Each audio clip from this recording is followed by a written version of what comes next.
Guys, yan na guys yung ating mga sisyo, ano, kasama na nila yung mga mother nila, no. Bali 7 na yan sila guys, may nadagdag pa na 2. Kala ko 5 lang yung mapipisa na pagkagising ko kanina may 2 pa nadagdag. So 7 na yan mga sisyo lahat guys, ano.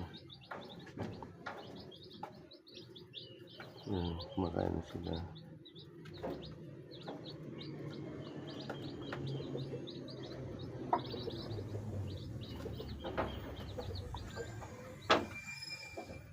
Marunong na sila tumuka guys, na turuan na ng nanay nila.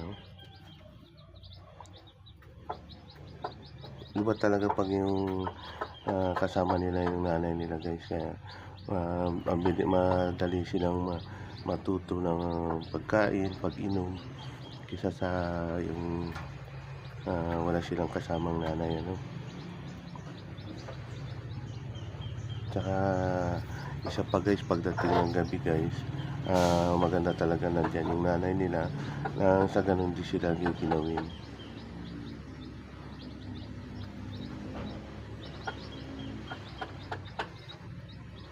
Yan guys, ito bali yung kulungan nila ngayon.